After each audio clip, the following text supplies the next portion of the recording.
వార్త లోకాసు వార్త హెడ్డింగ్ పెట్టుకోండి.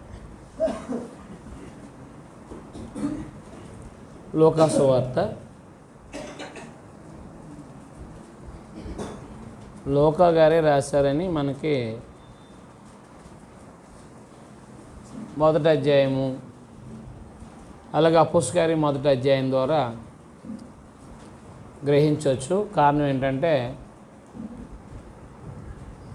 కొలస్సీ పత్రిక 4:14 లోకా గారు ప్రియుడైన వైద్యుడని ఒక వైద్య సంబంధమైన వృత్తిలో కొనసాగించినట్టుగా మనం చూడవచ్చు. ఆయన పౌలుతో కూడా సువార్త ప్రయాణంలో కొనసాగింపబడినవాడు. లోకాస్ అది అపోస్తలుల కార్యం 16 అధ్యాయం 10వ వచనంలో 10-12 వచనాల్లో చూస్తే రాసిన ఆయనతో కలుపుకొని మేము అనే పదాన్ని ఉపయోగించడం జరుగుతుంది. అర్థమైందా? మేము అని మాట్లాడడం జరుగుతుంది. లోకా గారు రాశారనడానికి మనము ఈ ఎవిడెన్స్ మొదట ఎవరికి థెయోఫిలాకి ఎలా రాస్తున్నారో అలాగే రెండో పత్రిక అయిన అపోస్తలుల కార్యం కూడా ఆయనే రాస్తున్నట్టుగా మనం చూడవచ్చు. అది మనం అపోస్తలుల కార్యం చెప్పుకున్నప్పుడు చదివాం. మీకు జ్ఞాపకం ఉందో లేదో. వైద్య సంబంధమైన టెర్మినాలజీ వాడాడు ఆయన. లోకా గారు ఏం వాడాడు? ఒకటి చెప్పండి మీరు.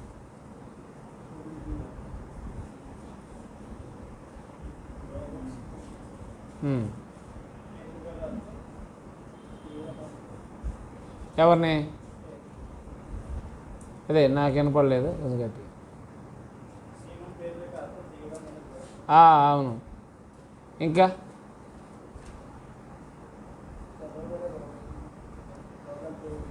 అవును, అది అదే మిగతా వాటిలో కూడా చెప్తాడు. అయితే వైద్య సంబంధమైన టెర్మినాలజీ అంటే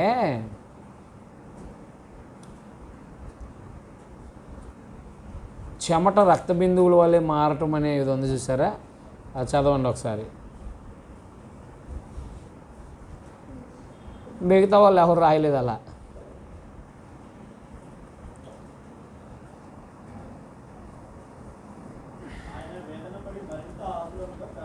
వచనం చెప్పండి. లోకాసు వార్త 22:44.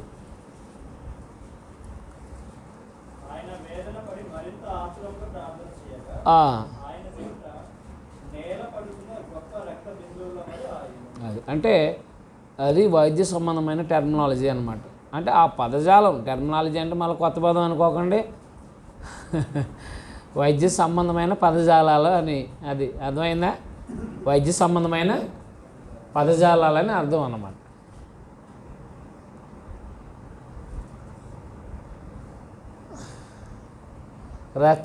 రక్తస్రావం కలిగిన స్త్రీ ఆయన వస్త్రపు చెంగు ముట్టగానే అనే సందర్భాన్ని చూడండి. అక్కడ కూడా టెర్మినాలజీ ఉపయోగిస్తాడు. 7వ అధ్యాయం అనుకుంటా, ఒకసారి 5-7 చూడండి ఒకసారి.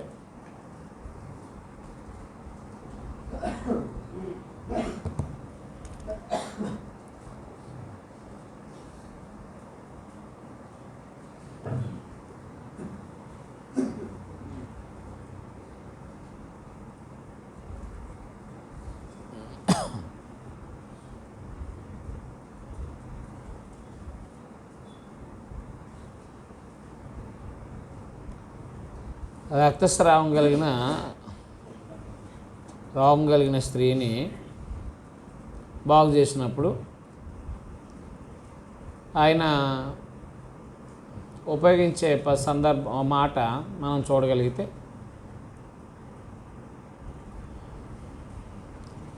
5వ అధ్యాయంలో కుష్ఠరోగిని బాగు చేశారు. 5వ అధ్యాయం చేపలు బాగా పట్టారు. అవునా? యువకుని బ్రతికించాడు.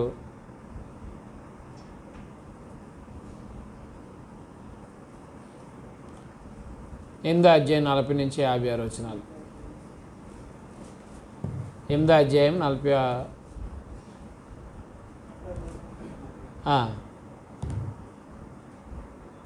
8వ అధ్యాయము 40 వచ్చిన నుంచి 56.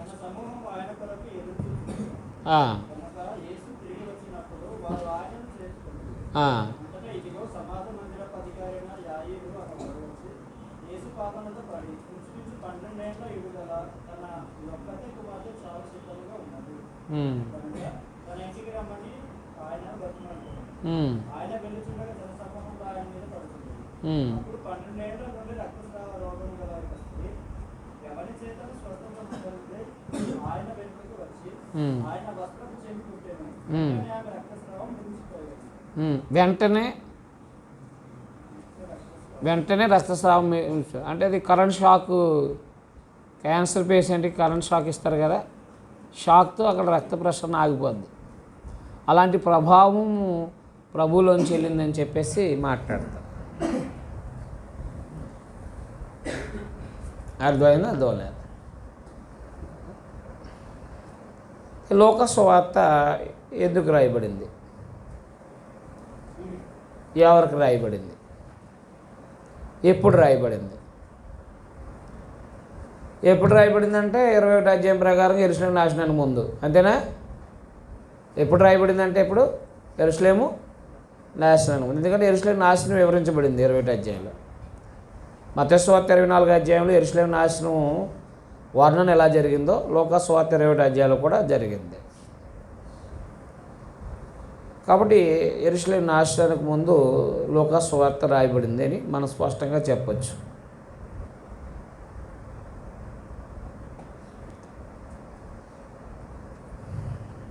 ఎవరికి రాయబడింది?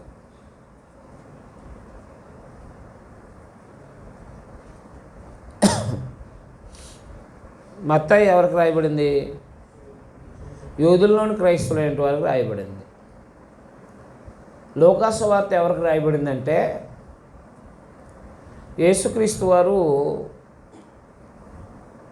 అనేకమైన ఉపమానాలు చెప్పారు. కానీ ఇది ఎవరికి రాస్తున్నాడో వాళ్ళకు సంబంధించి ఉపమానం వాడు చెప్పారు. ఆయన తప్పిపోయిన కుమారుడు 15వ అధ్యాయమే కదా. 15వ అధ్యాయంలో తప్పిపోయిన కుమారుడు గురించి ఉంటుంది. తప్పిపోయిన కుమారుడు ఎవరు? అన్యుడు. తప్పిపోయిన కుమారుడు ఎవరో? అన్యుడు. యూదుడు ఆల్రెడీ దేవుని దగ్గరే ఉన్నాడు. యూదుడు ఎక్కడున్నాడు? కాబట్టి అన్యజనులైనటువంటి వాళ్ళు దేవుని విడిచిపెట్టి విగ్రహాల వైపుకి వెళ్ళిపోయారు. ఎప్పుడైనా అది ఎప్పుడు జరిగినా ఎప్పుడైనా మొత్తం మీద అన్యజనులైనటువంటి వాళ్ళు ఏం చేశారంటే దేవుని విడిచిపెట్టేసి వెళ్ళిపోయారు. అయితే యేసుక్రీస్తు వారి ద్వారా మళ్ళా మారు మనసు పొంది తన వద్దకు పిలిచే అవకాశాన్ని కల్పించాడు. అవునా? మనుషులందరినీ రక్షించడం కోసం చేసిన ఆలోచనే కాదు అది. కాబట్టి అన్ని జనులు కూడా రక్షణ పొందుతారని లేఖనాలు ప్రవచనాలు ఉన్నాయి ప్రవక్తల గ్రంథాల్లో. అందువలన తప్పిపోయిన వారు మళ్ళా దొరికిన సందర్భము ఆ నాణ్యాల గురించి కూడా మాట్లాడతాడు. తప్పిపోయిన నాణ్యం, అవునా? తప్పిపోయిన వెండి నాణ్యాలు మళ్ళా దొరికినప్పుడు సంతోషం. తప్పిపోయిన గొర్రె మళ్ళా దొరికింది.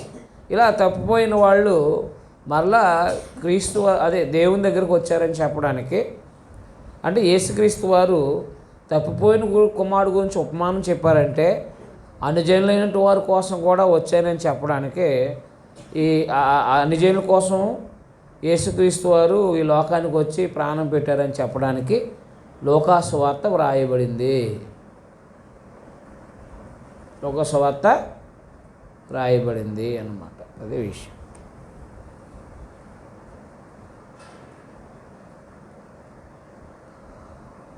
లూకా సువార్త రాయబడింది. అయితే అది 19-10 వచనం ప్రాముఖ్యమైంది అన్నమాట. యేసుక్రీస్తు వారి లోకానికి నశించిన దాన్ని వెదకి రక్షించడానికి మనిషి కుమారుడు లోకానికి వచ్చారని ప్రభు పరిచయం చేస్తారు. అది అన్యులైనా యూదులైనా ఎవరైనా. మంచి సమరయుడు 10వ అధ్యాయం కదా. మంచి సమరయుడు గురించి చెప్పింది ఎవరు? మత్తయి గారు చెప్పారా, మార్క్ గారు చెప్పారా, లోకా గారు చెప్పారా, యోహాను గారు చెప్పారా? లోకా గారే చెప్పారు. అదే కోట్ చేశారు, క్షమించి.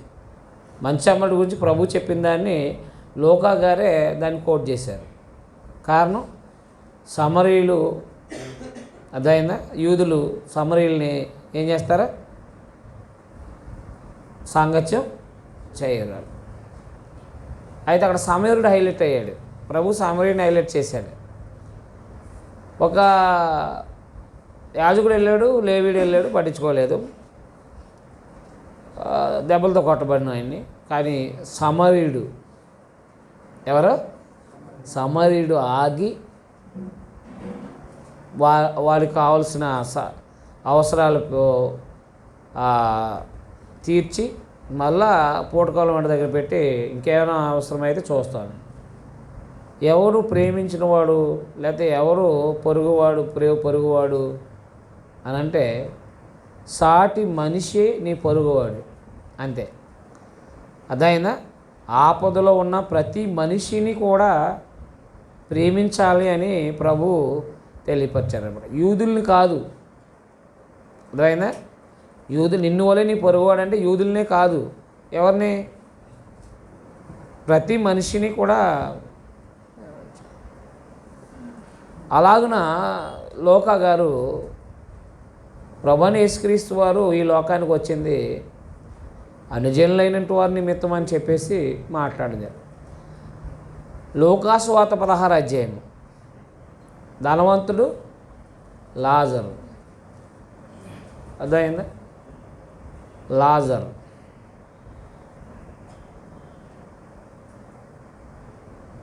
ఎలియాజర్.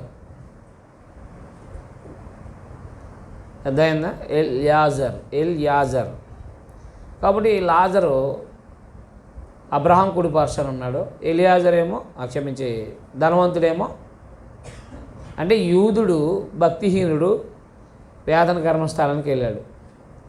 అన్యుడు విశ్వసించిన వాడు, అబ్రహాం లాంటి విశ్వాసం కలిగిన వాడు ఎక్కడున్నాడు?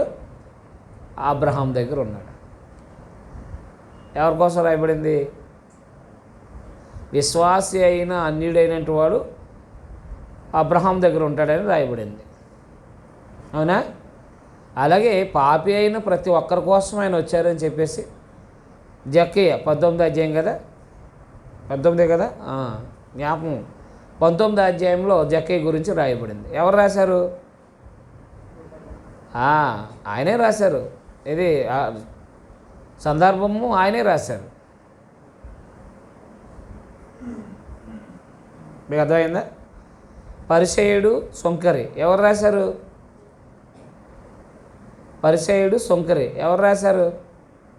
లోకా గారు రాశారు. 18వ అధ్యాయం లోకా సువార్త 18వ అధ్యాయం. పరిసయ్యుడు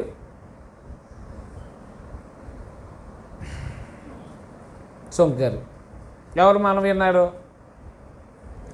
పరిసయ్యుడేమో డబ్బాలు కొడుతున్నాడు, సొంకరి దేవా నేను పాపిని నన్ను క్షమించమని అడిగాడు. జక్కయ్య నేను అన్యాయంగా సంపాదించిన దాన్ని నేను తిరిగి మళ్ళా సగం పేదలకు ఇచ్చేస్తాను, నేను ఎవరి దగ్గర తీసుకున్నా వాళ్ళకి 4 రెట్లు ఇచ్చేస్తాను అన్నాడు. మార్పు చెందిన పరిస్థితులు రాసుకొచ్చాడు అనమాట. అర్థమైందా? కాబట్టి పాపులైనటువంటి వాళ్ళు అన్యులైనా సమరయులైనా యూదులైనా ఎవరైనా సరే పాపులైనటువంటి వారి కోసం, మరి ముఖ్యంగా అన్యజనులైనటువంటి వారి కోసం మనకు ప్రభు వచ్చారని చెప్పేసి ఎవరికి రాస్తున్నాడు? తెయోఫిలాకు రాస్తున్నాడు. తెయోఫిలా ఎవరు? అన్యుడు. అదే ప్రభుని గురించి విన్నాడు. అది వాస్తవమా కాదని తెలిసి లోకా గారికి అప్పచెప్తే లోకా గారు తెరిచి పరిష్కారంగా తెలుసుకుని యేసుక్రీస్తు వారు యూదుల కోసమే కాకుండా అన్యజనుల కొరకు కూడా ఈ లోకానికి వచ్చారు, ఆయన ఆయన ఉపమానాలు, ఆయన బాగు చేసిన పరిస్థితులు మనం గమనించగలిగితే అన్యుల్ని హైలైట్ చేసిన సందర్భాలు ఉంటాయి. ఉదాహరణకి 17వ అధ్యాయంలో 10 మంది కుష్ఠరోగులు బాగుపడతారు. అవునా? 10 మంది కుష్ఠరోగులు ఎవరు వచ్చి మహిమపరుస్తారు? అన్యుడు. చదవండి ఒకసారి ఆ సందర్భం. మీ అందరూ తెలుసు కదా ఇవన్నీ. తెలుసా తెలీదా? యేసుక్రీస్తు వారు ఎందుకు వచ్చారో అర్థమైతే సరిపోదు. ఎవరి కోసం రాయబడిందో, ఏ ఉద్దేశంలో రాయబడిందో మనం చదివితే మనకు అర్థమవుతుంది.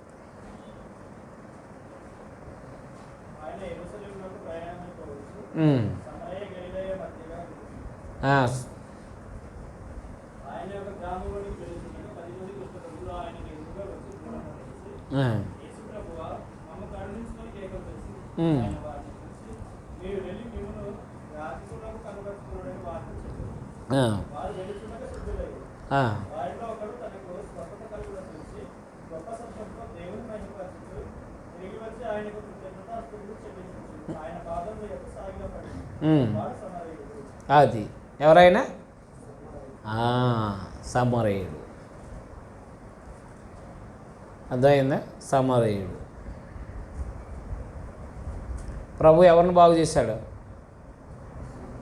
అందరినీ బాగు చేశాడు కదా.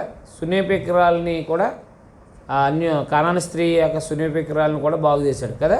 అదే వాళ్ళ కుమార్తెని దయ్యం పట్టిన ఆమె యొక్క విశ్వాసాన్ని తెలుసుకోవడం కోసం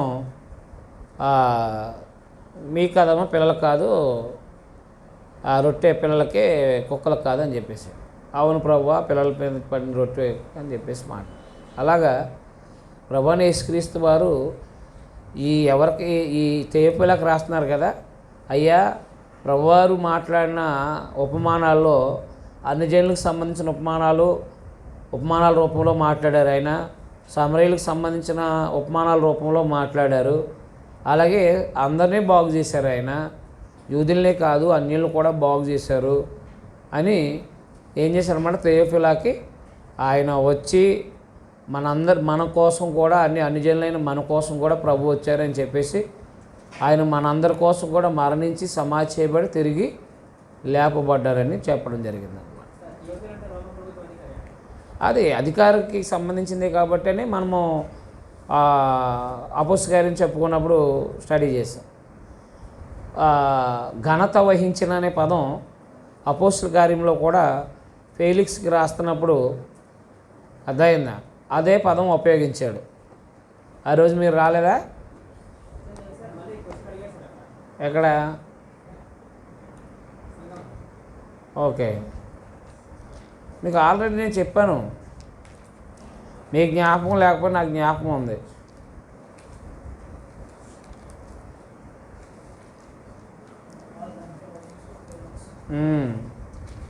ఇరవై 3వ అధ్యాయంలో 26వ వచనంలో ఘనత వహించిన అధిపతి అయిన ఫేలిక్స్కు అని అంది. అపోస్తలుల కార్యం 23-26లో ఘనత వహించిన అధిపతి అయిన ఫేలిక్స్, క్లౌదియా, లూసియా వందనాలు అన్నాడు. కాబట్టి ఆ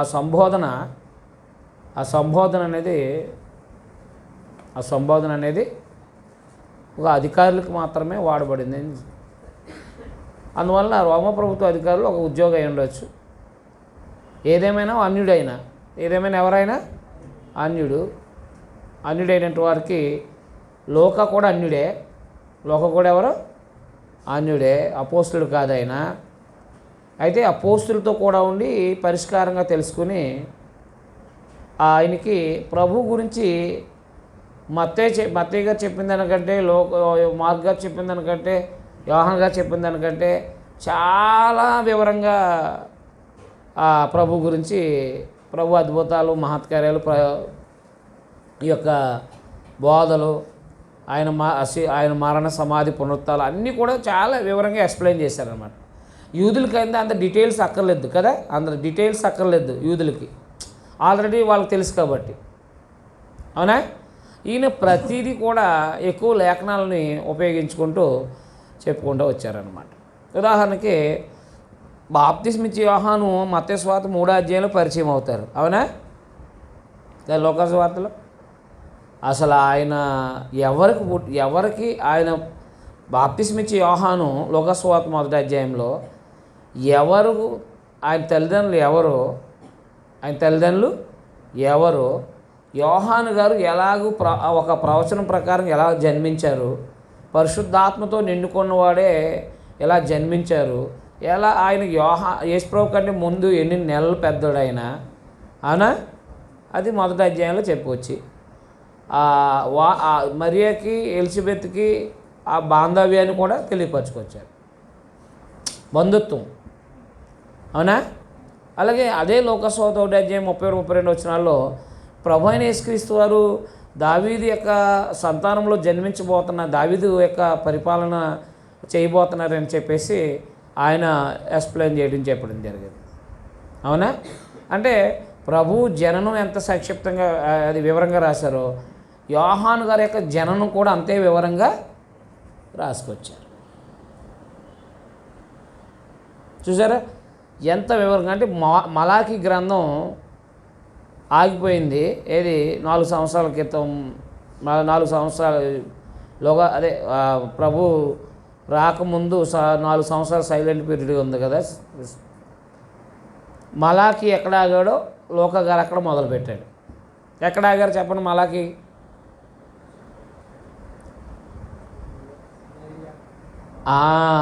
అది రాబో దినాల్లో దేవుడు భయంకరమైన మహాదినం వచ్చినప్పుడు నేను వేలియాని రప్పిస్తాను.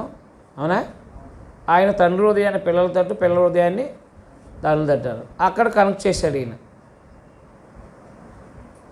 లోకా సువార్త. అవునా?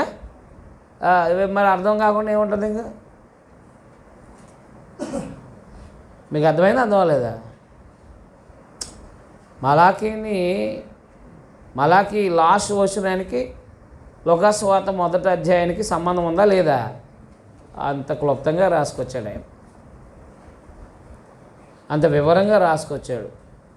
ప్రభు కూడా ఎక్కడ జన్మించారు, ప్రభు జన్మించినప్పుడు అధికారి ఎవరో, మరి ఈయన ప్రభుత్వ ఉద్యోగి కదా. కాబట్టి ఎవరు పరిపాలన చేస్తున్నారో లోక సువార్త 2వ అధ్యాయం 1వ వచనంలో, అవునా? కైసరు ఐగుస్తు. ఆయన జననము అనేది అక్కడ కైసరు ఐగుస్తు కాలంలో ఎలా జరిగింది, ఎలా బెత్లెహేంకి వెళ్ళారు, అర్థమైందా? కాబట్టి ఎవరు పరిపాలన చేశారు ఆ టైంలో, అధికారికి అది చాలా వివరంగా చెప్పుకుంటూ వచ్చాడు అన్నమాట ఆయన.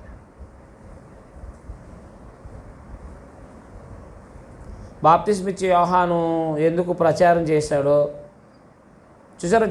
వాళ్ళిద్దరు ఎలా జన్మించారో చెప్పాకే కదా 3వ అధ్యాయంలో బాప్తిస్మిచ్చే యోహాను గురించి మాట్లాడారు ఆయన. అవునా? మత్తయి గారు అయితే డైరెక్ట్గా 3వ అధ్యాయంలో బాప్తిస్మిచ్చే యోహాను గురించి మాట్లాడేశారు.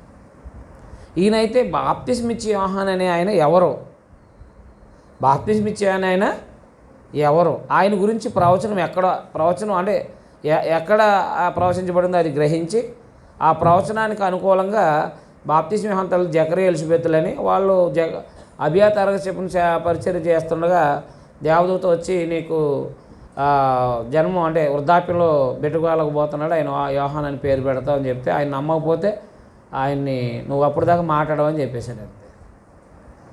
అలాగా యోహాను అంటే మన ఊరు ఎవరు లేరే అంటే యోహాను అని పేరు పెట్టబడ్డది. అర్థమైందా? అర్థం అవ్వలేదా? ఆ యోహాన్కి బాప్తిస్మిచ్చే యోహాను తల్లి గర్భిణి అయి ఉంటే 6 నెలలకి మళ్ళా ఎవరో మరియా గర్భవతి అయింది. వాళ్ళిద్దరు కలిసినప్పుడు యోహాను లోపల గొంతులేసాడండి. అవునా? అది వైద్య సంబంధమైన టెర్మినాలజీ.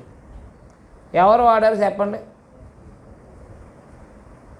బిడ్డ గొంతులు వేసేటప్పుడు ఎంత గొంతులు వేసాడంటే లోపల అది వైద్య సంబంధమైందా కాదా? మరి వాళ్ళిద్దరూ వందాలు చెప్పడం ఏంటి, ఈయన లోపలేంటి గొంతులు వేయటం ఏంటి?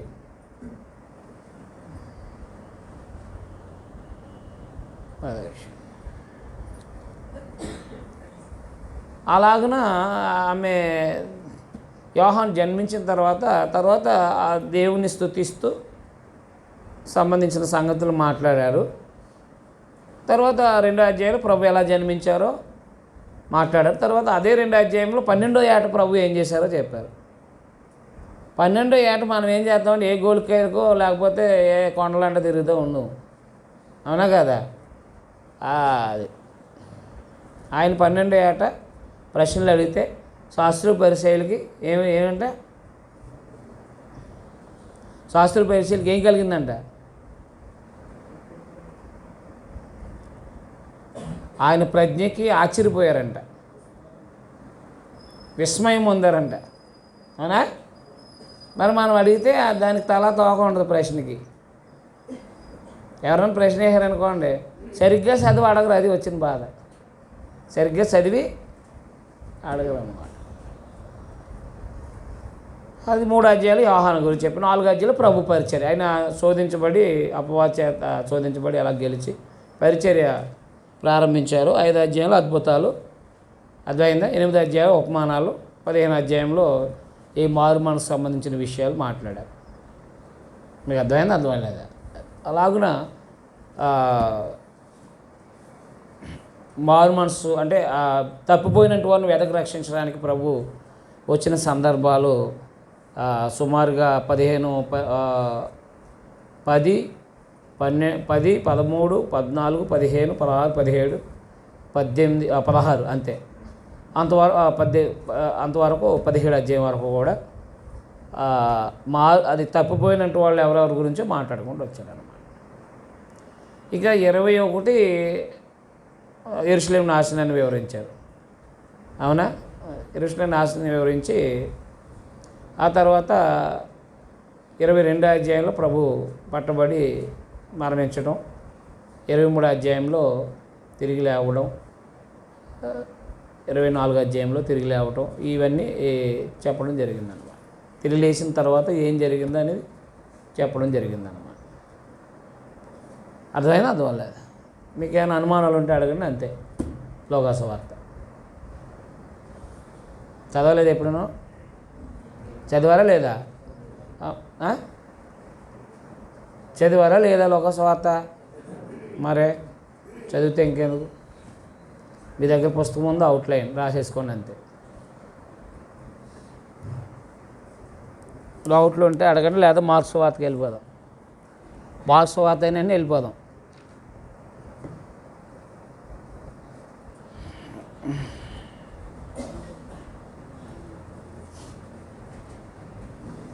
అది వివరించడానికి చదివితే అర్థమయ్యే కదా. ఇప్పుడు పత్రికలు అనుకోండి, ప్రతి వచనము వివరణ అవసరం. పత్రికలు అనుకోండి, ప్రతి వచనము మనం ఆచరించే సంబంధించింది అవసరం అన్నమాట. ఇప్పుడు ప్రభు ఈ లోకానికి ఎందుకు వచ్చారో సువార్త రచనలు 4 సువార్త రచనలో 4 రాశారనమాట. ఒక్కొక్కరు ఒక ఉద్దేశం చెప్పని రాశారనమాట. ఆ ఉద్దేశాల ప్రకారంగా మనము ఉద్దేశం తెలిసిందనుకోండి, చదువుకుని వెళ్ళిపోవచ్చు అంతే.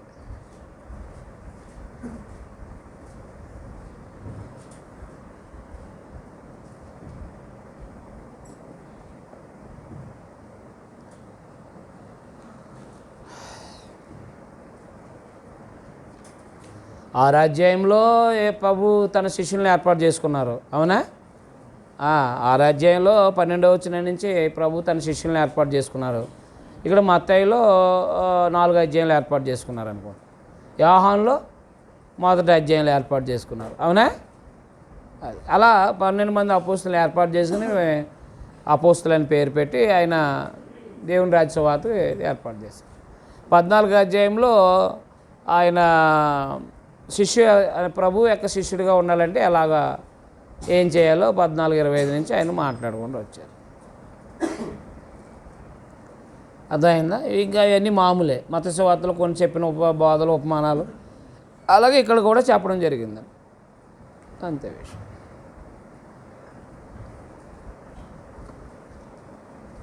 సందర్భాలు తెలుసు కదా. మంచి సామాన్యుడి గురించి 10వ అధ్యాయం తెలుసా తెలీదా? లోకా 17వ అధ్యాయంలో సమరీయుడు శుద్ధిపై కృతజ్ఞత చెల్లించడం అనేది జరిగింది, అవునా? తప్పుపోయిన కుమారుడు గురించి చదివారా లేదా?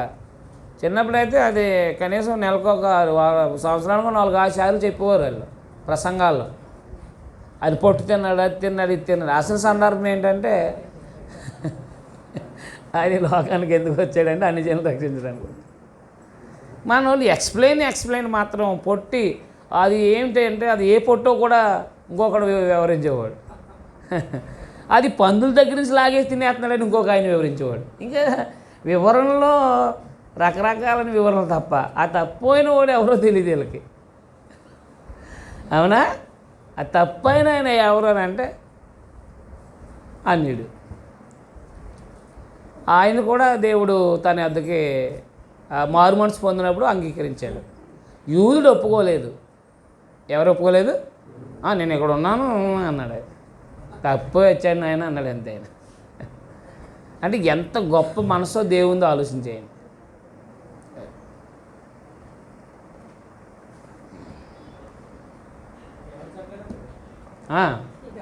తెలిస్తే కదా వాళ్ళకి, మాకు తెలియదు వాళ్ళకి. ఏదో ఉపమానంతో ఆదివారం గడిపేసుకుని జాయిగా వెళ్ళిపోయే వాళ్ళు. ఆ కానుక సంచిలో ఆపరేట్ అయినమ్మా అని చెప్పేసి, ఆ బియ్యం సంచిలో వేసేయండి అని చెప్పేసి అటు పోయేవాళ్ళని, అవునా కాదా? అది మంచి సమరుడి గురించి ఏమో అదొక వివరణ. అదే మంచి సమరుడి కోసం ఏ ఊరు నుంచి ఏ ఊరు వెళ్తున్నాడు ఆయన? ఎరుకో నుంచి ఎరుకోకి వెళ్తున్నాడా? అవునా? అదే యెరూషలేము నుంచి ఎరుకోకి వెళ్తున్నాడా? అవునా? దానికి ఒక వివరణ మళ్ళా. యెరూషలేము రొట్టెల విల్లు, ఎరుకో శాపగ్రస్తమైంది. రొట్టెల విల్లు నుంచి ఎక్కడికి వెళ్ళిపోతున్నాడు అన్నాడే తప్ప తన స్వాటి మనిషిని ప్రేమించడానికి చెప్పాడు. ఇది సమరీయుని కూడా సమరీయుడిని హైలైట్ చేయడానికి కారణం సమరీయుల కోసం కూడా ప్రభు వచ్చాడనే సంగతి మాట్లాడలేదు. అవునా? దొంగల చేత కొట్టబడ్డాడు, అలా కొట్టారు, ఇలా కొట్టారు, అలా కొట్టారు, ఇలా కొట్టారు, అవి చేసారు, ఇది చేశారు, అదే అయిపోయింది, ఇది అయిపోయింది, మళ్ళీ అదటికి అది నూనె రాశారు, అది రాశారు, ఏ కాదు. దాని ఎక్స్ప్లెనేషన్ నుంచి 1-2 గంటల మనకేం రావట్లేదు. అది అర్థమైంది. ఆ ఎక్స్ప్లెనేషన్ అనేది వాళ్ళ దగ్గరే వాళ్ళు పీజీ చేసి ఉంటారు దాంట్లో. మనకేమో అది సింపుల్గా ప్రభు సమరీని హైలైట్ చేయడానికి కారణం ఏంటంటే ఆయన వచ్చిన కారణం కూడా అందరినీ ప్రేమించడం నేర్చుకోండి అని చెప్పేసి ప్రభు దేవుడు లోకాన్ని అంతరినీ ప్రేమించడానికే కదా వస్తా. ఆ దేవుడు లోకాన్ని ప్రేమించాడంటే అందరినీ రక్షించడానికే కదా.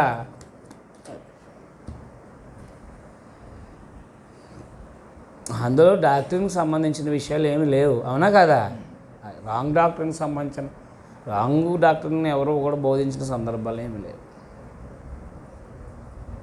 22:44 అంటే 24:44 24:44 అపోస్ 22 అధ్యాయాలు 24 24:44 అండర్లైన్ చేసుకోండి. అది మీరు చేసుకునే ఉంటారు ఎప్పుడో పాఠంలో. ఆయన నన్ను గూర్చి రాయబడినవి ధర్మశాస్త్రంలోను కీర్తన గ్రంథంలోను నన్ను గూర్చి రాయబడ్డాయి. అవి నెరవేరాలని మీ దగ్గర ఉన్నప్పుడు చెప్పారు. ఇప్పుడు నెరవేర్చబడినవని మీతో చెప్తున్నానని చెప్పేసి, అంటే ధర్మశాస్త్రాన్ని కూడా ఆయన నెరవేర్చారని చెప్పడానికి, లేకపోతే ప్రవచనాలన్నీ నెరవేర్చారని చెప్పడానికి ఆ యొక్క వర్డ్ని మనం చదువుతాం అన్నమాట. దాన్ని అనుసరించి అపోస్తలుల గారిని కొనసాగించారన్నమాట. నేను అర్థమైందా? రైట్. అంటే మీకు మత్తయి సువార్త వివరంగా వెళ్ళాం కదా ప్రతి విషయం. అది కష్టతరమైంది. ఎందుకంటే అక్కడ ఉపయోగించిన సందర్భాలు అన్నీ కూడా మనకు ధర్మశాస్త్రం తెలియదు కదా. అందుకు ధర్మశాస్త్రం అవి చదువుకుంటూ స్టడీ చేసుకుంటూ వెళ్ళాం మనం. యోహాను సువార్త మళ్ళీ వచనాలు వివరణ అంటే కొంచెం పదజాలాలు కొంచెం కష్టతరంగా ఉంటాయి, అవునా? అవి కూడా మనం వచ్చిన వెళ్ళాం. 2 రోజులు సుమారుగా 2 రోజులు నేర్చుకున్నాం అది యోహాను సువార్త. అందుకని మీకు అన్యాయం చేయలేదు. మీకేం చేయలేదు? మీరు చదవకపోవడమే మీరు అన్యాయం చేసుకోవడమే, అంతే తప్ప మీకేం చేయలేదు. మాకు సువార్త నెట్టింగ్ పెట్టుకోండి. ఇలా చెప్పేస్తే 66 పుస్తకాలు ఇన్ని 3 సంవత్సరాలు అవసరం అంటారా? ఇలా చెప్పేస్తే అయిపోతుంది కదా. మార్క్స్ సువార్త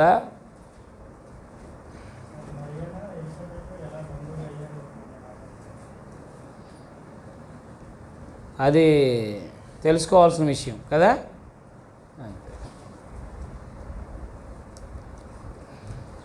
నేను నీకో ప్రశ్న వేస్తాను.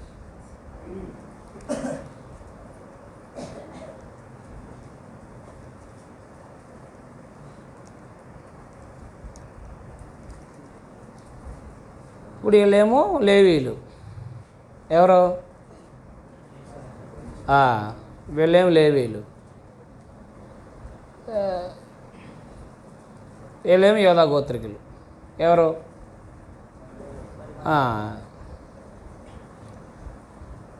లేవీలు యోధా గోత్రికులు వీళ్ళు కూడా యెరూషలేములో ఎప్పుడు కలిసి ఉండేవారు. వాళ్ళు నిజానికి చెరకేలు తిరిగి వచ్చిన వాళ్ళు కూడా యోధా జనాంగం. మిగతా వాళ్ళు అందరూ కలిసిపోయారు అన్ని జనుల్లో, 10 గోత్రాల వాళ్ళు. మీకు అర్థమైందా? అయితే మరియా అదే గోత్రంలో వివాహం చేసుకుంది, అవునా? మరియా ఏ గోత్రం చేసుకుంది? అదే గోత్రం చేసుకుంది. ఇప్పుడు ఒక గోత్రంలో వాళ్ళు వివాహాలు చేసుకునే కార్యక్రమాలు జరిగినాయి మామూలుగా. అయితే యోధా లేవి ఇద్దరు ఎవరాళ్ళు? యోధా లేవి ఎవరాళ్ళు? ఇద్దరును గోత్రికులు. ఎవరు? ఒకే తండ్రి పుట్టినోళ్ళ? మరి అలాగన ఆలోచించినా ఏముంటుంది? బంధుత్వం ఉంటుంది. మా తాత ఓడికండి, అవునా కాదా? అయితే ఇక్కడ మాత్రం వేరే వీరు వాళ్ళ కుటుంబాలు ఎవరైనా వివాహాలు చేసుకునైనా ఉండాలంతే. లేకపోతే మరీ బంధువులు అనే మాట వాడబడదు అన్నమాట.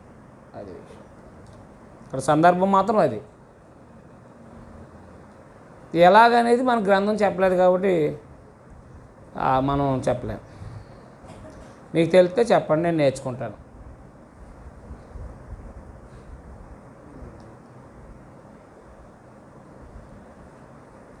అర్థమైందా?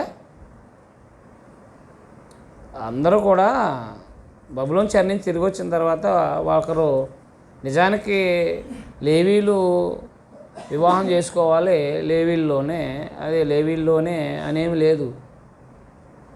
లేవీల్లోనే వివాహం చేసుకోవాలంటే ఒక యాజకులే, ప్రధాన యాజకులకు సంబంధించిన వాళ్ళే భ్రష్టురాలను కానీ అని 21వ అధ్యాయం లేవికాండంలో చెప్పడం జరిగింది. అది వాళ్ళ గోత్రాలు కాబట్టి వీళ్ళందరూ కూడా ఎవరి గోత్రాలు వాళ్ళు వివాహాలు చేసుకోవచ్చు, అవునా కాదా? ఇప్పుడు మరియా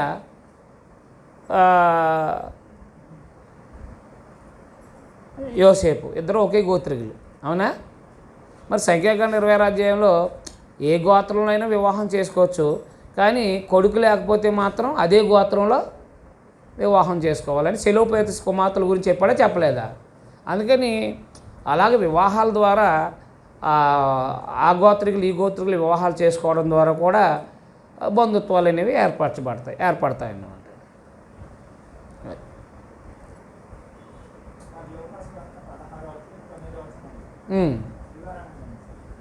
లోకాసు వార్త 16వ అధ్యాయము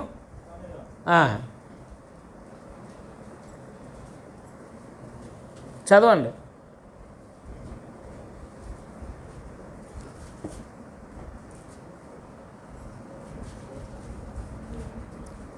లోకాసు వార్త 16వ అధ్యాయం 9వ వచనం చదవండి.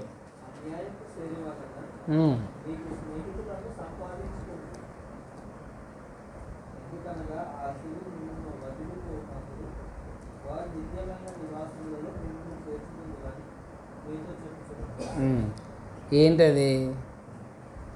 లోక సంబంధుల కంటే అదే దైవికమైన సంబంధుల కంటే లోక సంబంధులు చాలా అడ్వాన్స్ తెలివితేటలో ఉన్నారు, అవునా? ఇప్పుడు అది చెప్పింది ఎవరి కోసం? లోక సంబంధి, అవునా? ఎవరో ఒక యజమానుడు దగ్గర పని చేస్తున్నాడు, జాబ్ తీసేసాడు ఏదో నేరం రూపంలో వచ్చి. అప్పుడు ఆయన ఏం చేశాడంటే 100 సీట్లు ఉన్నాడు, 50 సీట్లు ఉన్నాడు, 25 ఇలా రాసేసాడు, అవునా? రాసేటప్పటికి వాడు బయటికి వెళ్ళి భిక్షం ఎత్తలేను, అడగలేను, కాబట్టి పని చేయలేను అని చెప్పేసి ఇలాగా చేసేస్తే ఆ యజమానుడు చాలా మెచ్చుకున్నాడు అనమాట. ఇప్పుడు చదవండి.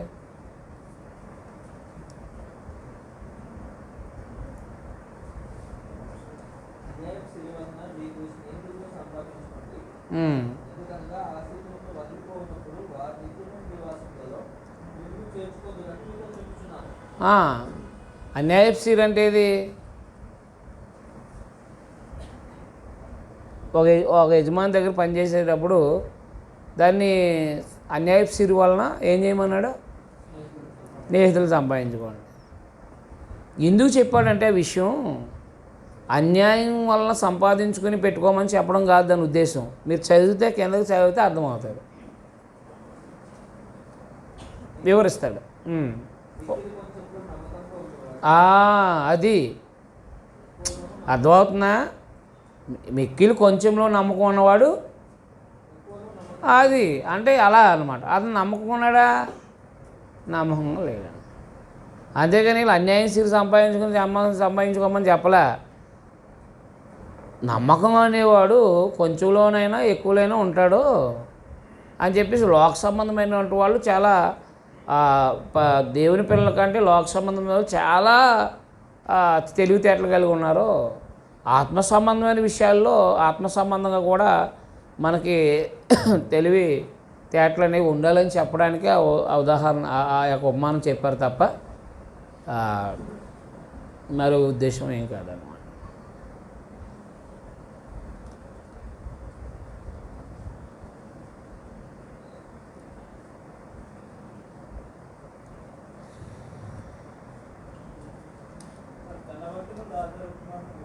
అది ఉపమానం, అంతే. ఉపమానం అని మీరే అన్నారు కదా, అంతే. జరిగింది కాదు. ఇప్పుడు పరదేశం ఎప్పుడు వచ్చింది చెప్పండి మీరు? యేసుప్రభు రక్తం ద్వారా ఏర్పడిందా, లేకపోతే యేసుప్రభు అన్నారా మీరు నేడు కూడా పరదేశంలో ఉంటారని అన్నారా? అంటే ఎప్పటి నుంచి వచ్చింది పరదేశం?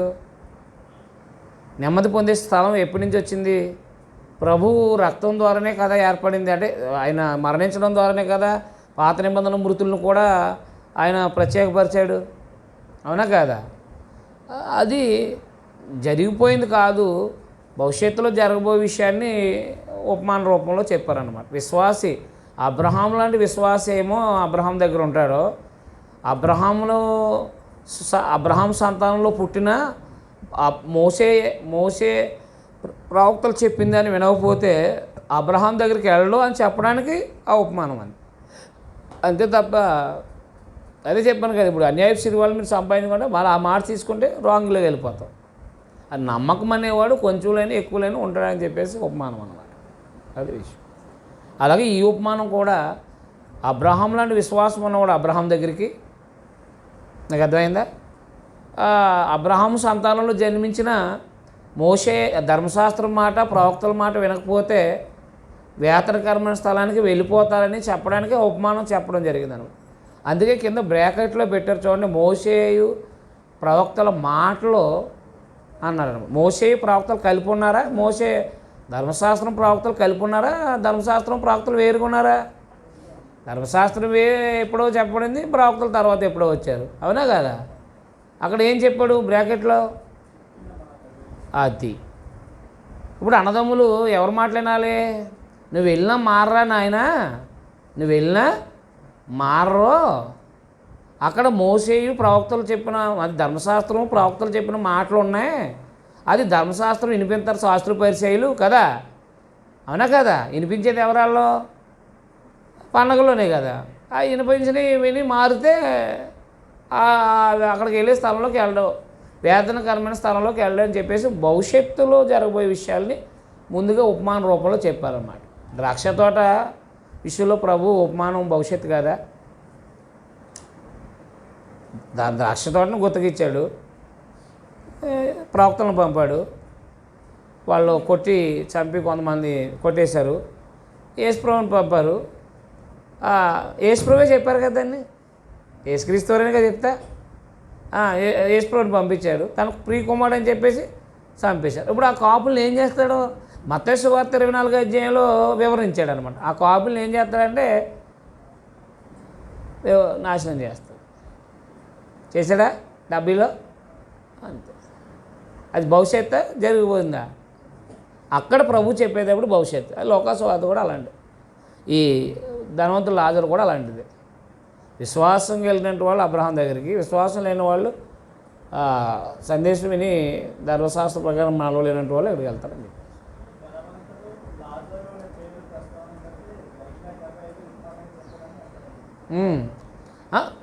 అక్కడ ఒకసారి చదవండి, పైన సందర్భం చదవండి. ఆ ఉపమానం చెప్పకముందు పైన చదవండి. ఆ పారాగ్రాఫ్, చిన్న పారాగ్రాఫ్ ఉంటుంది చూడండి.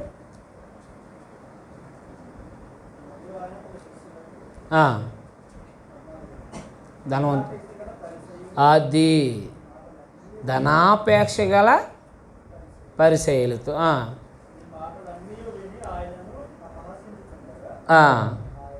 ఆయన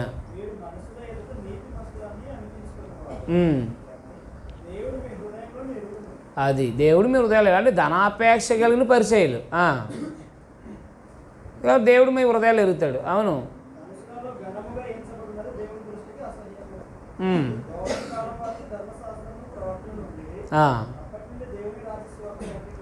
యోహాన్ గారు కానీ యోహాన్ గారు మాట వినాలి, యేసుప్రభు కానీ యేసుప్రభు మాట వినాలి, అంతేనా? అవునా కదా? తర్వాత చెప్పారు చూడండి. ఇప్పుడు అది కాదులే, అక్కడ సందర్భం ఆ రాజ్యంలో త్వరగా ప్రవేశిస్తున్నారని ఉంటుంది.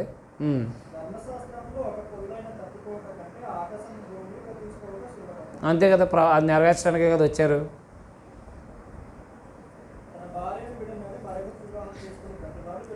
ఎక్కడ చదువుతున్నారు మీరు?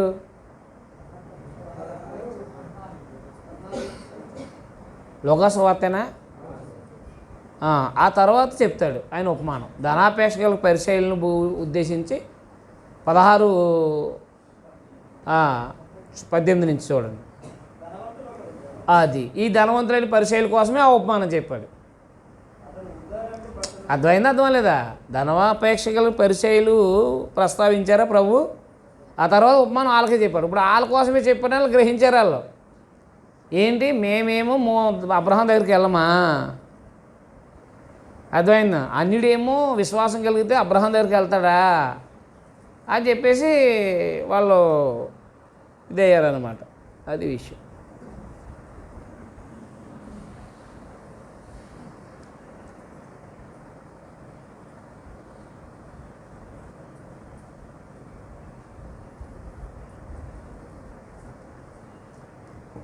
చెప్పాలి, నేను ట్యాబ్లెట్లు వేసుకున్నా, కాసేపు పడుకుంటాను. మరి మీరు ఇంకా స్పీడ్గా వెళ్ళకపోతే అవుది. ఇగో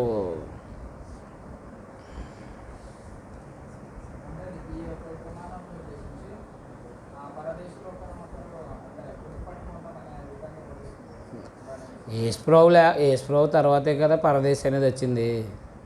ఉపమానంలో భావం ఏంటంటే విశ్వాసి అవిశ్వాసి అంతే.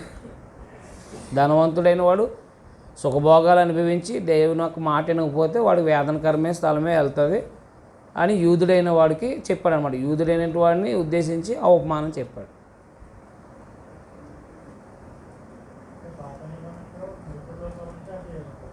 మొత్తం అంతా ఒకటే, అందరూ ఒకచోటే ఉన్నారు. ఈయన రాలేదా? ఎవరు? సమూయేలు. నువ్వు కూడా రేపు నా దగ్గరికి వచ్చేస్తావు అన్నాడు ఆయన. కాబట్టి మృతులందరూ ఒక చోటే ఉన్నారు. మృతుల లోకమనే వాడబడింది. ప్రభు పరదేశ్ అనే మాట వాడే వరకు కూడా అదైందా, మృతుల లోకమనే వాడబడింది. యాకోబు కూడా నేను మృతుల లోకానికి వెళ్తాను.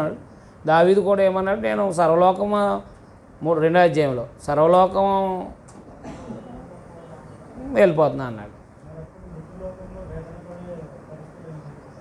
ఇప్పుడు తీర్పు తెచ్చుకోకుండా ఎందుకయ్యా జైలు పెడతావు నువ్వు? యేసుప్రభు రక్తాన్ని బట్టే కదా క్షమాపణ. యేసుప్రభు రక్తాన్ని బట్టే కదా పాత నిబంధన ప్రజలకు క్షమాపణ.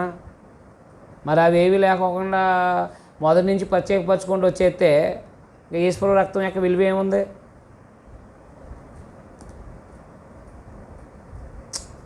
మొదటి నుంచే వేదనకరమైన స్థలము, పరదేశు, ఇలాంటి డివిజన్ ఉంటే యేసుప్రభు రక్తం యొక్క విలువ ఏముంది? ఇంకా ఆల్రెడీ ఎవడెక్కడికి వెళ్ళాలో అక్కడికి వెళ్ళిపోతున్నారు. ఇంకా యేసు ప్రభు మరణించింది ఎందుకు?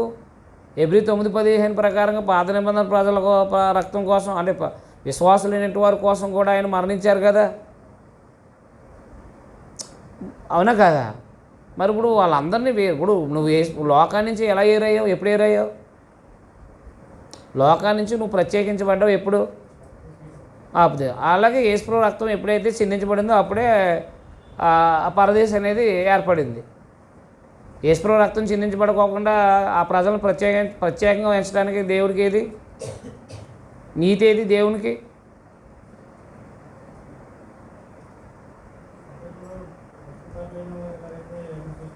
మొత్తం అందరూ ఒకచోటే. ప్రభు రక్తమే సెపరేట్ చేసింది. మనల్ని ఎలా చేసిందో లోకంలో అక్కడ కూడా అలా ప్రభు రక్తం ద్వారా, ఆ నీతి ద్వారా ప్రత్యేకించబడ్డారనమాట. అంటే రక్తం అంటే రక్తం కాదు, ప్రభు రక్తం చిందించారు కాబట్టి ఆ నీతిని బట్టి ప్రత్యేకించబడ్డారన్నమాట. అప్పుడే ఏర్పడింది. మొదటి నుంచి ఉన్నాయని మీరు ఎక్కడ చూపిస్తారు? మిగతా చోట. ఇది ఉపమానంలో భవిష్యత్తుకు సంబంధించిన ఉపమానం కాబట్టి ఆ ఉపమానంలో వాడబడింది అన్నమాట.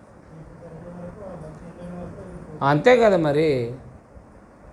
వీళ్ళకాళ్ళకి వేదనే. ఇప్పుడు న్యాయం లేకోకుండా శిక్ష వేదన ఎలా వచ్చేస్తుంది?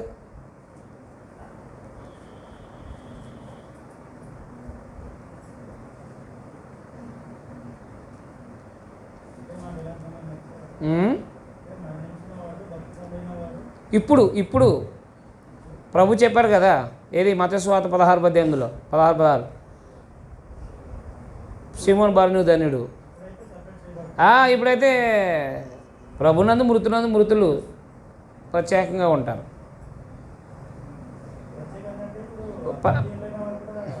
పరదేశికి వెళ్తారు. భక్తిహీనులు వేదనకరమైన స్థలానికి వెళ్ళిపోతారు. నరకంలోకి కాదు, వేదనకరమైన స్థలంలోకి పోతారు అన్నమాట. ఇప్పుడు ప్రభునందు ఉన్న వాళ్ళు లోకం వాళ్ళు కలిసి ఉండరు. పాతాల లోక ద్వారములు దాని ఎదుట నిలువునేరు అని చెప్పేసాడు అన్నమాట. లేదు, జస్ట్ వేతన అంటే ఒక జైలు లాంటిది. సెంట్రల్ జైలు లాంటిది ఏమో నరకం, సబ్ జైలు ఏమో జస్ట్ ఈడు భక్తిహీనుడు జస్ట్ అలా ఆఫ్ చేయండి అని. ప్రభు రక్తం ఉంటే పాతాలను జయిస్తాడు, పరదేశికి వెళ్తాడు. ప్రభు రక్తం చేత కడగబడలేదు కాబట్టి వాడు ఆఫ్ చేయండి అంటారు. అవునా?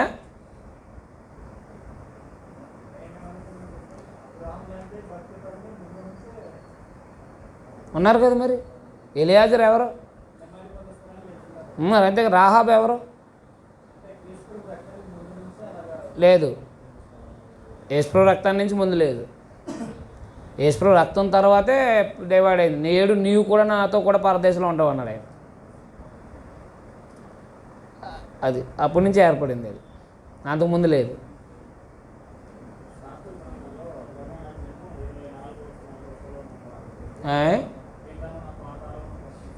అది పాతాళం అంటే కింద లోకం అండి, అంతే, ఏం లేదు.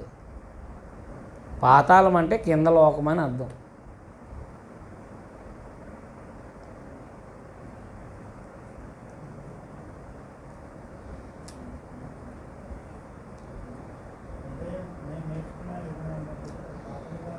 చాలామంది అలాగే నేర్చుకున్నారు. నువ్వే కాదు, చాలామంది అలాగే నేర్చుకుని ఉన్నారు, అలాగే ఉన్నారు ఇప్పుడు కూడా. మీరు ఇంకా వయసులో తెలిసేసుకున్నారు, గొడవ లేదు, ఇంకా చెప్పరు అలాగా. పెద్ద పెద్ద మహానుభావులు ఇవన్నీ చెప్తున్నారు. అదే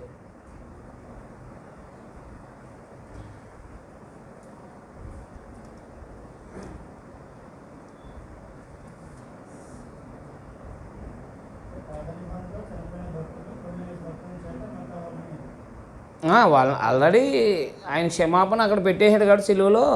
అందుకే ఏమండి, ఆదాముని విడుదల చేయాలని కదా ఏదైనా తోటలో గెంటేసాడు ఆయన. పాపంతో మంచి జీవవృక్ష ఫలాలు కూడా తినేస్తే, పాపం చేసిన తర్వాత జీవవృక్ష ఫలాలు తినేస్తే పాపంతో ఉండిపోతాడు ఇంకా ఆత్మ. ఇక విడుదల లేకపోతుంది. అందుకనే పాపంతో ఉండిపోతాడని దేవుడు ఏం చేశాడంటే ఆయన్ని ఏదైనా తోట నుంచి గెంటేశాడు. అంటే ఆయన విడుదల ప్రభు రక్తం ద్వారా ఈయనకి ఆదాముకి కూడా విడుదల ఉందనే కదా ఆయన్ని ఏదైనా తోట నుంచి గెంటేశాడు. నేను అర్థమైందా అర్థం లేదా? విడుదల ఉంది కాబట్టే కదా పంపి ఆయన గెంటేశాడు ఏదైనా తోటలోంచి. అదే నిరంతరము ఆయన జీవించినేమో అన్నాడు, అవునా? అది నిరంతరం అంటే ఇక దేహం విడిచిపెట్టిన తర్వాత కూడా పాపంతో నుండి విడుదల లేదు కదా ఇంకా ఆ జీవవృక్ష ఫలాలు తినేస్తే. ఆ విమోచన కోసం ఆయన పక్కన పెట్టి బయటికి గెంటేశాను అనమాట ఏదైనా తోటని.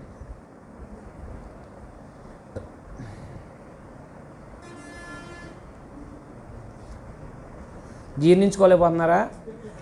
అది నేనేం చేయలేను. ఇప్పుడు మనకి ఒక్కొక్కసారి రాత్రి ఏదో ఆకుకూర పెట్టారు, నాకు కూడా జీర్ణం అవ్వలే. ఏం చేస్తాం, ఒక్కోసారి అవ్వదు తిండిని బట్టి, అవునా కాదా? కొంచెం లేట్ అవుద్ది అంతే. లేకపోతే న్యాయం ఏది దేవునికి? దేన్ని బట్టి ఆయన పక్కన పెట్టేస్తాడు? దేన్ని బట్టి పక్కన పెడతానికి ఉంది? మీరు చెప్పండి పోనీ దేవుని నీతి. అపవాదిని పడద్రోయటానికి ఆయనకి ఆయన అదలిపోమన్నాడా అపవాదిని? ప్రభు వెళ్ళిన వెంటనే గెంటిచ్చేయడు అంతే ఆయన నీతిని బట్టి. ప్రభు పరలోకానికి వెళ్ళాడా? అపవాదికి ఇంక చూడలేదు, దోతల ద్వారా గెంటించి పడేశాడు. న్యాయం ఉందా లేదా? అపవాదిని భూమి మీదకు పడద్రోయటానికి దేవుడికి న్యాయం ఉందా లేదా? ఎందుకు? దేన్ని బట్టి? ప్రభు రక్తాన్ని బట్టి. అదనమాట. అన్నీ జరిగినాయి ప్రభు రక్తాన్ని బట్టి. పాత నిబంధన ప్రజలకి క్షమాపణ, సెపరేట్ అవ్వటం, అవునా? కింద ప్రజలు అదే పాతాళంలో ఉన్న మృతుల్లోకంలో ఉన్న వాళ్ళందరూ కూడా విశ్వాసులు అంటూ అందరినీ ప్రభు ప్రత్యేకించి అర్థమైంది. భూమి మీద బాప్తిసం పొందిన వాళ్ళందరినీ లోకం నుంచి ప్రత్యేక చేయటం, ఇవన్నీ పరలోకంలో అపవాది నేరారోపణ చేయకుండా పడద్రోయబాటు ఇన్ని జరిగినాయి ప్రభువు శిలువ మరణం ద్వారా. నీతి ఉంది కాబట్టి దాన్ని బట్టి దేవుడు చేశాడనమాట.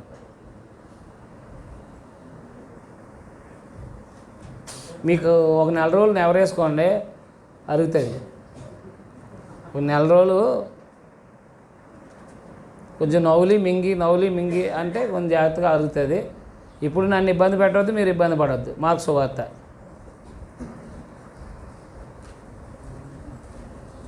అందరిని అడిగిన తర్వాత మళ్ళీ అడగండి నన్ను ఎప్పుడైనా. రైట్. మార్కు సువార్త మార్కు గారు అపోస్తలకార్యం 12:12లో అపోస్తలకార్యం 12:12లో యెరూషలేములో ఉన్న సంఘము ఈ మార్కు యోహాన్ గారు అనే ఇంట్లో జాన్ మార్క్ అనమాట ఆయన, యోహాను అన్న మార్క్ అన్న ఒకరే. ఆయన ఇంట్లో అక్కడ సంఘం కూడుకుంటుంది. అలాగా యెరూషలేములో బర్నబా కూడా అదే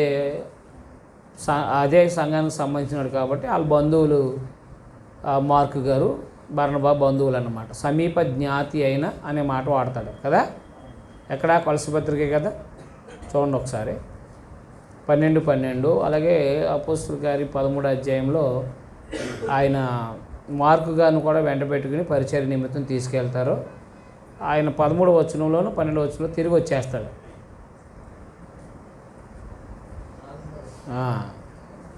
చదవండి. నాతో ఉన్న చెరలో ఉన్న అరిస్తార్కును బర్నబాను,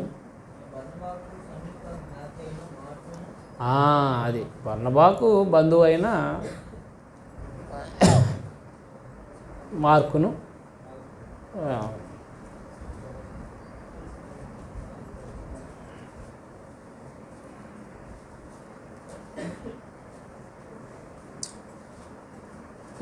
అదే అపోస్తలకార్యం 13వ అధ్యాయంలో వారు బర్నబా సౌలు సువార్త పరిచర్యకి వెళ్ళినప్పుడు ఈయన పరిచర్య చేశాడు.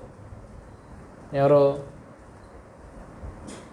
అదే మార్క్ అనే యోహాన్ గారు, అవునా? పరిచర్య చేస్తే ఈయన మధ్యలో వచ్చేసాడు.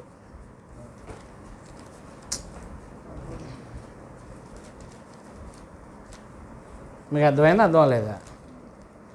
మధ్యలో వచ్చేసాడు.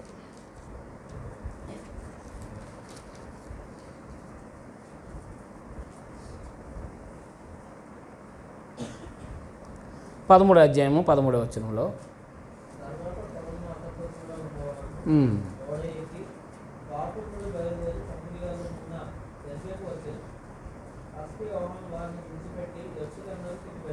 అది ఆయన వెళ్ళిపోయాడు. 15వ అధ్యాయం యోహాను గారు విడిచిపెట్టేసి వెళ్ళిపోయాడు. ఈ యోహాను గారు ఎవరో చెప్తాడు. 36 వచనం 15, 36.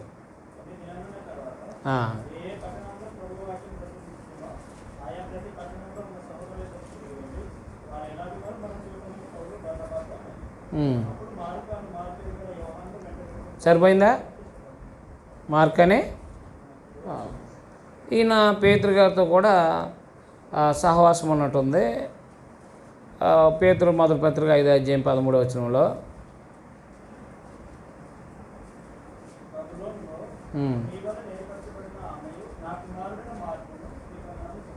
అది అంటే బబులోనులు అంటే రోమా పట్టణంలో. బబులోన్ అంటే ఏది?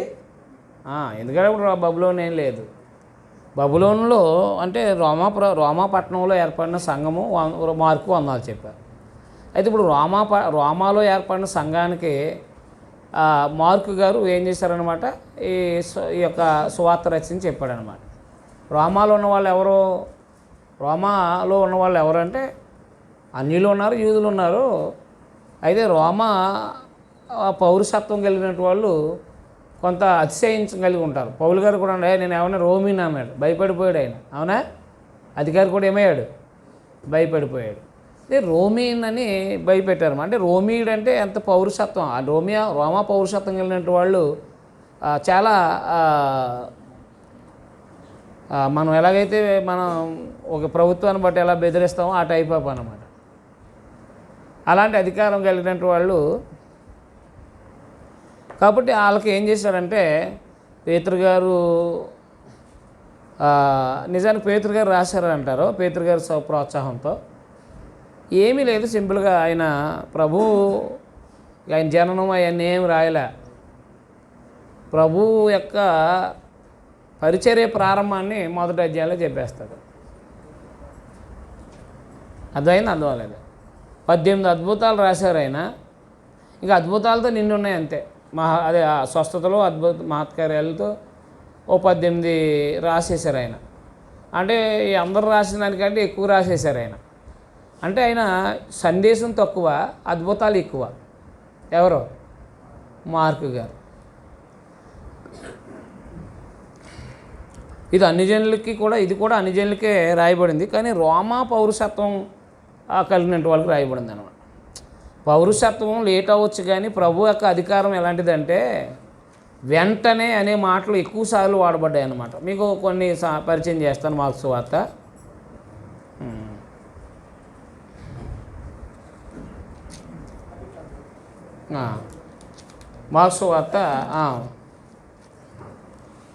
ఇక ఆయన చేసిన కార్యాలన్నీ కూడా వెనువెంటనే తొందరగా, లేకపోతే ఆయన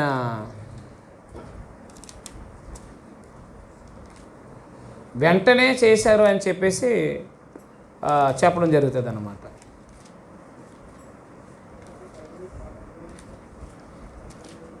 చూడండి ఒకసారి మొదటి అధ్యాయము నుంచి అక్కడి నుంచి మనం చదివితే చదువు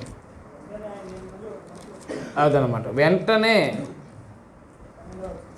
మళ్ళీ 12వ వచనం, వెంటనే పరిశుద్ధాత్మ నరంలోకి వచ్చి చూడండి. వెంటనే మళ్ళా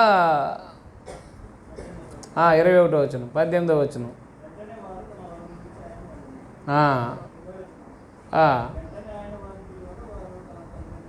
చూసారా?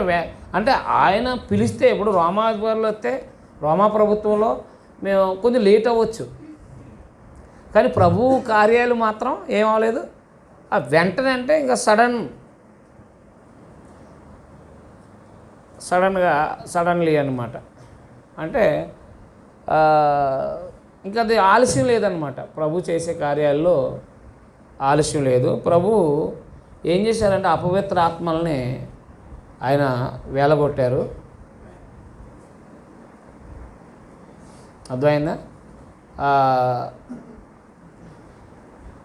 ఇలాగన 2వ అధ్యాయంలో కూడా మీరు చూడగలిగితే, 2వ అధ్యాయంలో కూడా మీరు చూడగలిగితే ఇలా అధ్యాయంలో మీరు చదవండి. చదివితే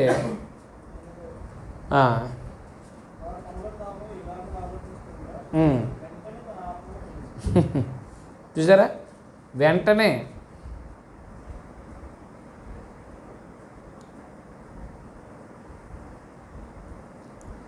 సందేశం తక్కువ, అద్భుతాలు మహత్కారాలు ఎక్కువ.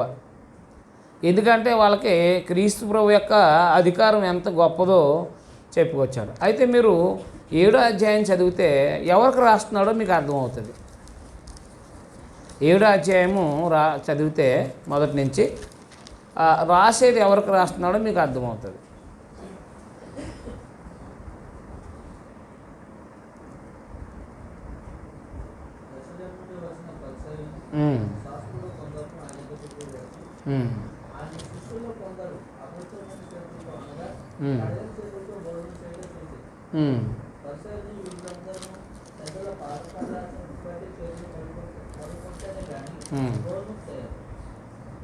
అది చూసారా, అలా వివరించాడంటే అది ఎవరికి? ఇప్పుడు యూదులకు అలాంటివి చెప్పాల్సిన అవసరం ఉందా? లేదు. అన్యజనులకు రాసినప్పుడే కదా వీళ్ళు ఇలాగ ఉంటారు అని చెప్పేసి ఎక్స్ప్లెయిన్ చేయాలి, అవునా కాదా? కాబట్టి మనుష్య కుమారుడు యొక్క అధికారం అంటే, లేకపోతే దేవుని కుమారుడిని యేసుక్రీస్తు వారి యొక్క అధికారము ఎంత గొప్పదంటే, ఆయన కార్యాలన్నీ కూడా వెంటనే ఆయన అద్భుతాలు చేసినప్పుడు కూడా వెంటనే జరిగినాయి తప్ప వెంటనే జరిగినాయి అని చెప్పేసి ఆయన చెప్పడం జరిగిందనమాట. అలాగన చెప్తూ ఆయన కూడా ప్రభువైన యేసుక్రీస్తు వారి గురించిన, అంటే ప్రభు యొక్క బోధలు అర్థమైంది. ఇప్పుడు మత్తయి సువార్త 13వ అధ్యాయంలో ఉపమానం గురించి చెప్పడం జరిగింది, అవునా? కానీ మార్కు సువార్త 4వ అధ్యాయంలోనే సంక్షిప్తంగా, మొదటి అధ్యాయంలో యోహాను గారి గురించి ప్రభు శిష్యులను ఏర్పాటు చేసుకోవడం అన్నీ అయిపోయింది. 2వ అధ్యాయంలో ఈ ప్రభు పక్షవాయువులను బాగు చేయటం, ఇవి కొత్త ద్రాక్షరసం కోసం అంటే మత్తయి సువార్త 9వ అధ్యాయంలో మాట్లాడిన సందర్భం 2వ అధ్యాయంలోనే మాట్లాడడం. ఈ 3వ అధ్యాయంలో ప్రభు కొంతమందిని విశ్రాంతి దినాన్ని గురించి, 4వ అధ్యాయంలో ఆయన ఉపమానాల గురించి, మత్తయి సువార్త 13వ అధ్యాయంలో చెప్పిన ఉపమానము అక్కడ వరకు ఎంతో బోధ కొనసాగింది. మత్తయి యూదులకు రాశారు కాబట్టి ఈయన వెంటనే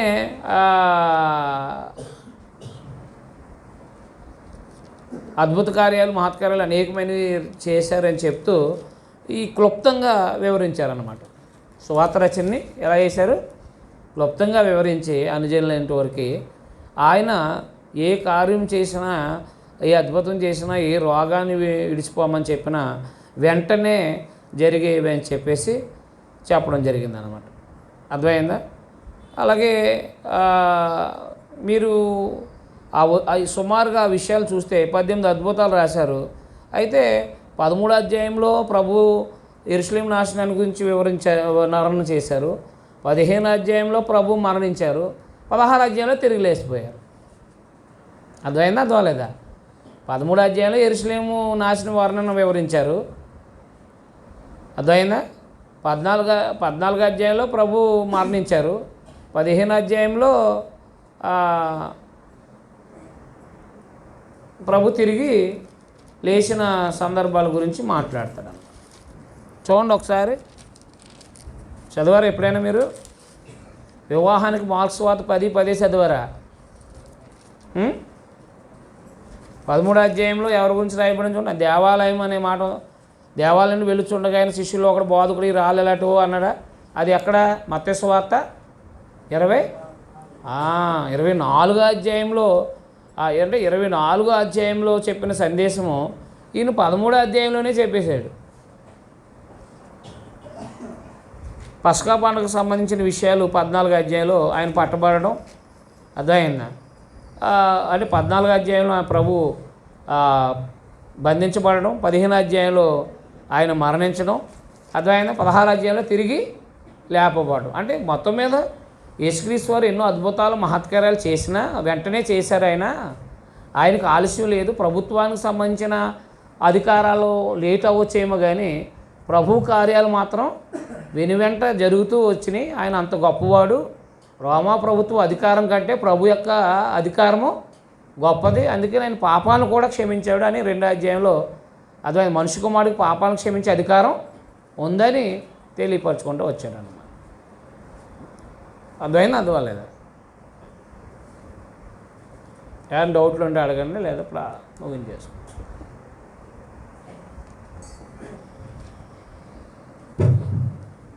క్రీస్తు యొక్క అధికారం రోమా ప్రభుత్వం అధికారం కంటే గొప్పదే. అది దేవుని దగ్గర నుంచి వచ్చిన అధికారం.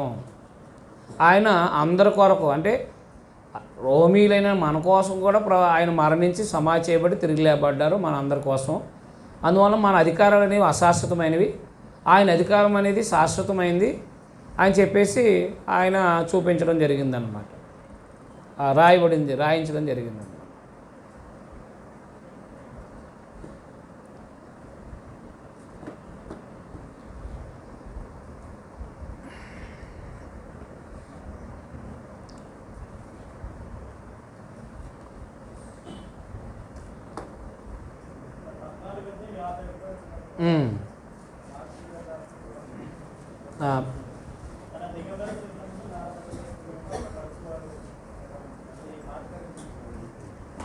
అని అని అంటారు. మరి ఎంతవరకు అనేది మనకు తెలియదు.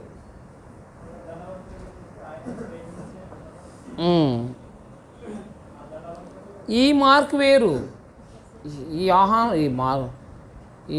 మార్క్ వేరు, ఈ మార్కు కాదు. ఈయన యెరూషలేములో యవనస్తుడు, యేసుప్రభు మరణించిన తర్వాత జరిగిన సందర్భం అన్నమాట. ప్రభు దగ్గర ఉన్నాడో లేదో మనకు తెలీదు, కానీ మొత్తం మీద యెరూషలేములో వాళ్ళ ఇంట్లో ఆరాధన జరిగేది. పేతురు గారు 12వ అధ్యాయంలో అపోస్తలుల కార్యం 12 చదవండి ఒకసారి.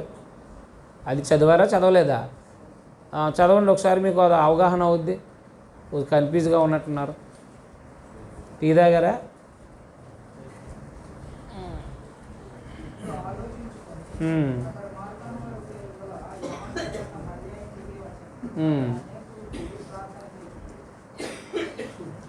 అంతేనా?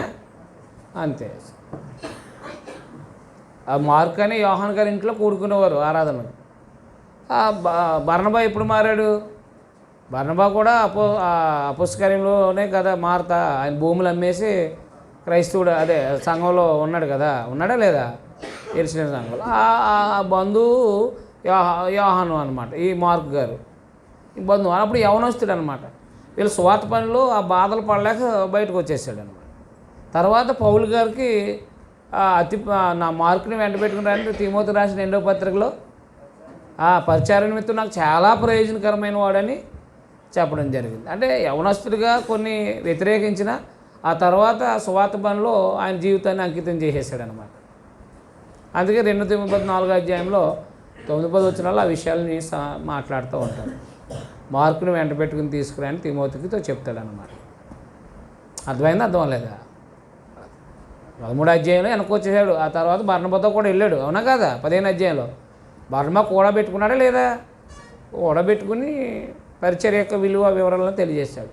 మధ్యలో విడిచిపెట్టేసినాడు ఎందుకయ్యా అని పౌలు గారు వాదన చేసి సీలని తిమోతిని వెంట పెట్టుకుని తీసుకెళ్ళిపోయాడు. అందువల్ల అది షార్ట్కట్లో చెప్పాడు అనమాట. కానీ ఎక్కువ అద్భుతాలు, ఒక 18 అద్భుతాలు మహత్కార్యాలు రాశారు ఆయన. సందేశం తక్కువ. ఏది? సందేశం తక్కువగా రాశారు. ప్రభు చెప్పిన సందేశం షార్ట్కట్లో రాశారనమాట. ఎలా రాశారు? షార్ట్కట్లో రాశారు. ఏదేమైనా క్రీస్తు యొక్క మరణము, సమాధి, పునరుత్థానములు నమ్మి బాప్తిసం పొందినవాడు అంతే. బాప్తిసం పొందకపోతే పాపక్షమాపణ లేదంతే. సరే, మీ అందరికి వందనాలు. ప్రత్యేకంగా ఈ 2 రోజులు కూడా యోహాను సువార్త మొదటి యోహాను పత్రికను వివరించా. దేవుని చిత్తమైతే ప్రకటన గ్రంథానికి సిద్ధపడండి. అంతే. ప్రకటన గ్రంథం బాగా చదవండి అంతే. ఇంకేమున్నాయి? ఇంకేం లేవుగా పుస్తకాలు? అయిపోయినాయి కదండి పుస్తకాలు.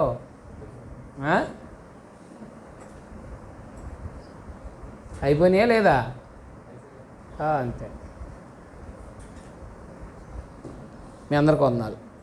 స్థానిక సంఘానికి, రామేశ్వరం స్థానిక సంఘానికి, అలాగే అమూల్యమైన స్థానిక సంఘానికి సంఘంలో నడిపిస్తున్న సువార్థికులు, సో దానికి ప్రత్యేక వందనాలు తెలియజేస్తూ ఈ అవకాశం ఇచ్చినందుకు నాకు ప్రత్యేకంగా ఈ అవకాశం ఇచ్చినందుకు మీకు స్థానిక సంఘానికి అలాగే తండ్రి దేవునికి ప్రభు ద్వారా ప్రత్యేక వందనాలు తెలియజేస్తూ ముగిస్తున్నాను.